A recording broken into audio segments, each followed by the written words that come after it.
Please. Hello, chaps. Hello, sir. How are you? Very well, thank you. Good to see you. Hi. Again. How are you? Very well, very well. Hello. Hello. They said we just spoke with the directors. They were a little surprised. They wanted to get you, but they weren't sure you would want to do this. And so what? Well, I don't know why they were surprised. I mean, I'm a jobbing actor. You know, it's my living. And if the script is good, why not? You know, I don't want to shove myself into a corner. You can be a bit damned by the myth of being a serious actor. It's nonsense. There's no such thing as a serious actor. Well, bad actors are quite serious. They take themselves very seriously. Doing a voice work, you don't get to really bounce off other actors. How important was it to know the other roles, you know, and read up on them? Well, I read the script from beginning to end several times. It's an immensely enjoyable script. It's beautifully written, and the psychological journey of each character is absolutely sound. It really is, and especially the extraordinary debate within the film as to whether they are the goodies or the baddies. It's a very, very brave device where certain characters step outside of the narrative and then step back into it. It's the same too that narrate and explore at the end of the film. It's a very clever device. He's constantly reminding the audience, it's a fable, it's a fable. It's a fable to illustrate something. That's all it is. And we're trying to illustrate, we're trying to tell you a story in the same way that Grimm's fairy tales do, Charles Dickens did, Shakespeare did much earlier. So reading the script was a vital and deeply enjoyable exercise. Of course, I have to be very well aware, as the dark force of the film, what light is struggling against me. And to be the dark force fighting against a whole tribe of wonderful creatures, life-affirming, life-enhancing, creative, sweet creatures, and two orphans, fighting against that, I have to bring a force and an energy to the piece that will allow the children to fight back. If I, as the dark force, am weak, it lessens their heroism. In any great story, right from the Greek myths up until today, the more heads that monster has, you have to chop off. The more you rise in your status as a hero. So I needed to liberate my own voice, find a different voice, and not rely on any physical gestures in my speech. No mannerisms whatsoever were recorded. All that was done remarkably in the studio thousands of miles away. Are you a fan of cheese, and what type of cheese do you like to eat? I'm not a great fan of cheese, no. Not a fan of cheese? No, not a fan. I wouldn't say I was a fan of cheese. Okay, No. so no particular type, okay. You were saying your character is the dark character, but I would argue that the white hats are even darker than your character, because you know your character aspires to be a white hat. And meanwhile, they're running everything, but they're really just interested in massively complacent, and cheese being a metaphor for power, for the emblems of power. That's why it's there, and. Oddly enough, my character is, not oddly enough, perfectly consistent with his character. He's allergic to that which he craves. It's a very, very common condition, I'm afraid, I'm sorry to say. What was the other part of your question? Well, my question is, was that also kind of that aspect of it, the kind of the political overtones? I mean, obviously it's a great story, and you know, it's a kid for children to watch, but adults, you know, kind of get another level. They certainly will. So, did that also appeal to you? In terms Very much so. The soundness of it rings true. It rings true on so many levels, and and dramatically, the devices that are used are absolutely superb. The debate between good and evil that goes on between those two henchmen of mine is quite remarkable, and always it's almost like it's almost Bertolt Brecht used to do it. While you're watching, he as a writer would say it's a play, and then he'd carry on with it. It's a very clever device. Shakespeare did it. He'd have a character step out and talk to the audience. Amazing. For a long time, soliloquies, and then step back in. And they're using the same device. And it's really successful. It really, instead of pushing you out, it pulls you back in deeper. He says, this is what we're talking about. You want us to continue? Yes, please. Okay, come with us. And they take you on to the next leg of the story. The White Hats, yes, they're led by Lord Portly Rind. Look how he treats his daughter. I mean, what kind of a politician is he going to be?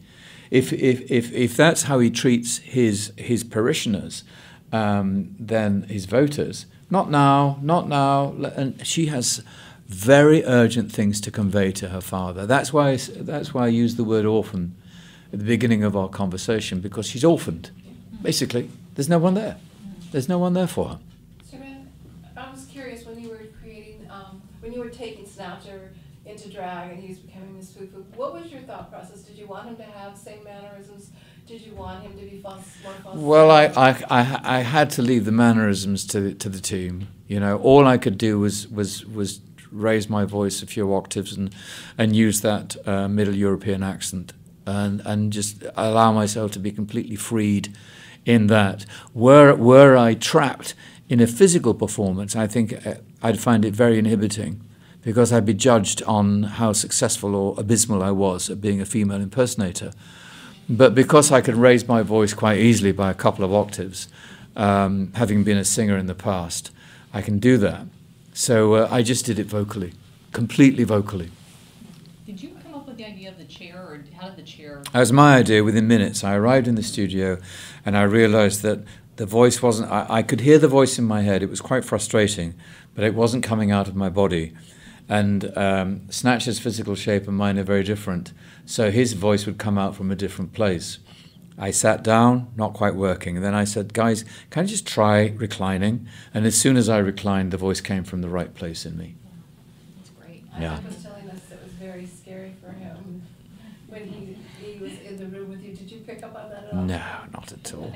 I'm not scary.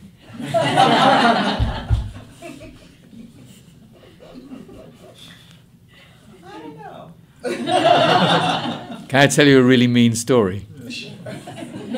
Please do. Yeah. After there was a screening of Sexy Beast in LA. Love that movie. Do you all know it? Oh yeah. Cool.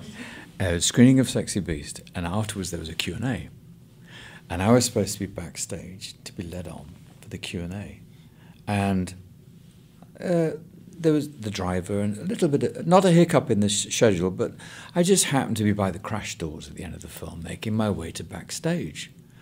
The crash doors opened, and a member of the audience, a young member of the audience, opened the crash doors after seeing Sexy Beast, and I was standing there. Exactly.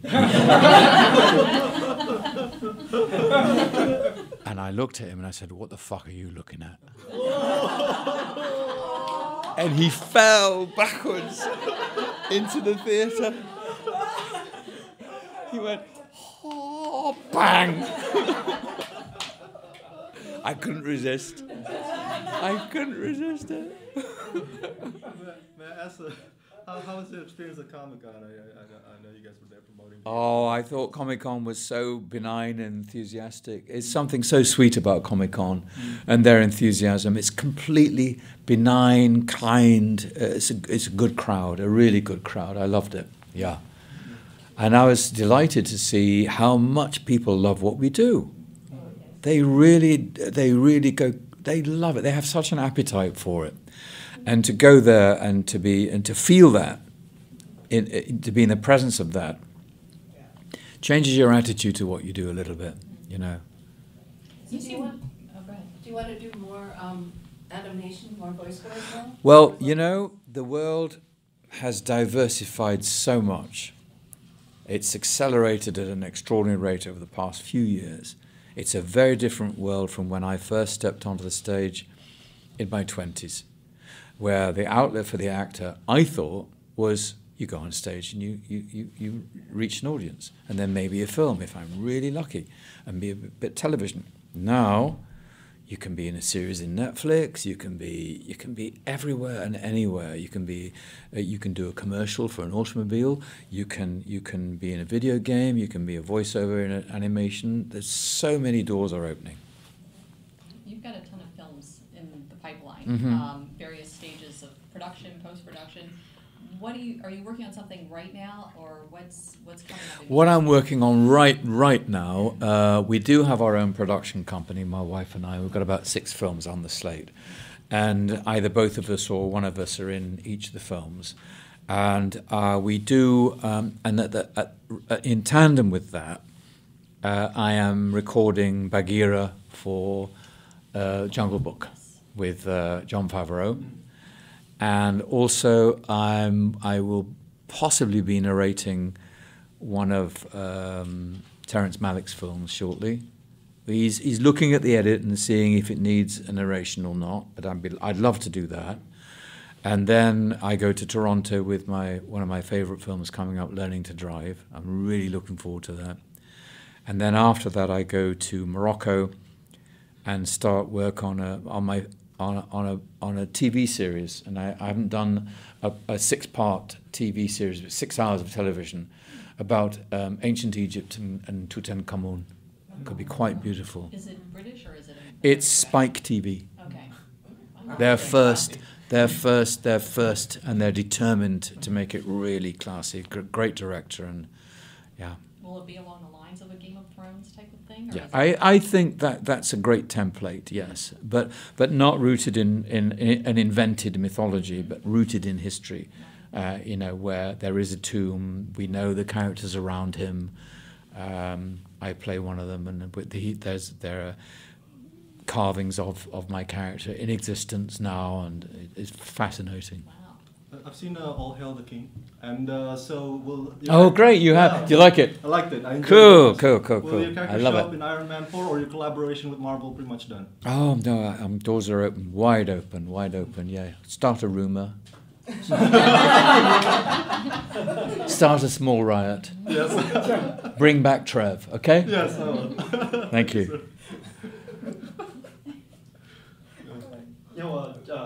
The directors were talking about, they have a bunch of stuff left over for like DVD and Blu-ray. Were you asked to participate in all, like a behind-the-scenes interview or commentary? I've done a behind-the-scenes interview, and I have also been. They filmed me a little bit whilst I was working, I've done some of that. Yes. What kind of toys did you play with as a kid? Because these were very popular in the 60s and then again in the 90s. But what did you play with? Train set. Building. I love building things. So the old before Lego there was Meccano, and I love to play with that. And then a little later on, I used to buy kits that you could assemble, and there were kits of very famous original early motor cars, like a Model T Ford, a silver Ghost Rolls Royce, particular model of Mercedes, a Bentley 4.5 litre, and there were tiny models, and I used to glue them together. Solitary, actually. Now I think about it, didn't play with others, or finding my own corner in home and being by myself. You can appreciate the stop motion then, right? Yeah, very much. But you see, the thing about the stop motion and what will draw audiences into this film is that it is literally handmade. And that's such a big difference from computer graphics. Human hands are doing it all the time. I love that end sequence. Amazing. Yeah. How it just kind of fades in. Yes. Yeah. Very cool. I'm also a big fan of your Super Bowl commercial with Tom Hiddleston and Mark Strong. So what's your theory exactly why most villains are British? Shakespeare. Shakespeare, okay.